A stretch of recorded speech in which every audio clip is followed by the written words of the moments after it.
Welcome to my channel.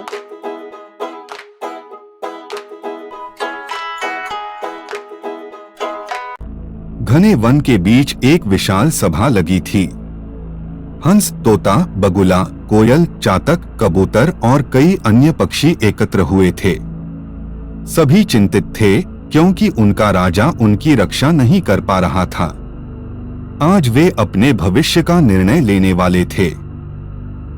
सभा में विचार हुआ कि उनका वर्तमान राजा केवल भक्ति में लीन रहता है, व्याधों से रक्षा का कोई उपाय नहीं करता। पक्षियों ने निश्चय किया कि अब उन्हें नया राजा चुनना होगा जो उनके प्राणों की रक्षा कर सके। कई दिनों की चर्चा के बाद सबने सर्वसम्मति से एक सुंदर और गंभीर उल्लू को अपना राजा चुन लिया। उसका व्यक्तित्व प्रभावशाली था। सभी को लगा कि वही योग्य शासक सिद्ध होगा। उल्लू के अभिषेक की भव्य तैयारियां शुरू हो गईं। विभिन्न तीर्थों का पवित्र जल लाया गया।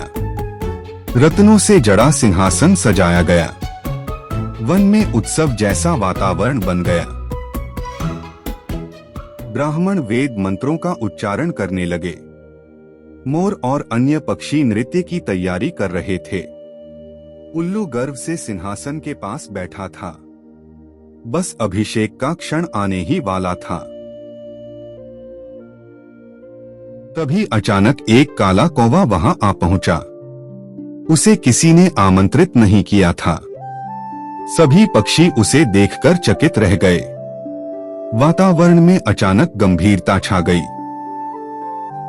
सब जानते थे कि कौवा अत्यंत चतुर और कूटनीतिज्ञ है, इसलिए वे उसकी राय सुनने के लिए उसके चारों ओर इकट्ठा हो गए।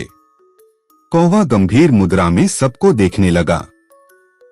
कौवे ने हंसते हुए कहा कि यह चुनाव उचित नहीं है। इतने सुंदर और योग्य पक्षियों के रहते एक दिवांध और रौद्र स्वभाव वाले उल्लू को राजा बनाना विनाश का कारण होगा।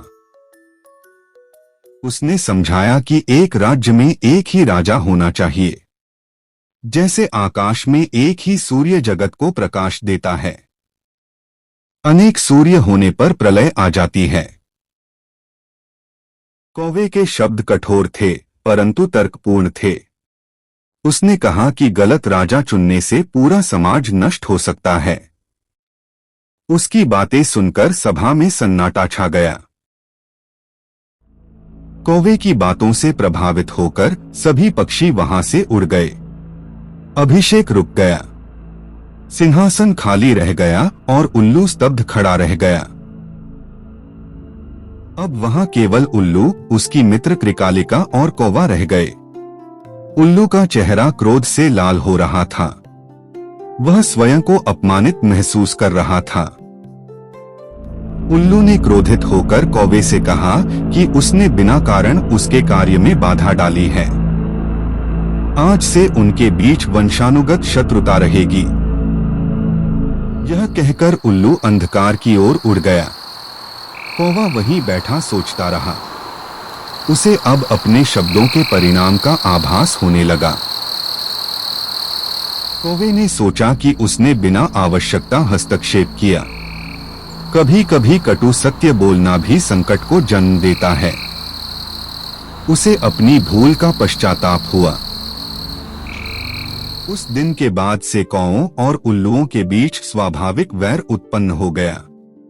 दिन और रात की तरह दोनों एक दूसरे के विरोधी बन गए। दिन में कौवे उल्लुओं को परेशान करते और रात में उल्लू अवसर खोजते। यह शत्रुता पीढ़ियों तक चलती रही और दोनों पक्षियों में गहरा द्वेष बन गया।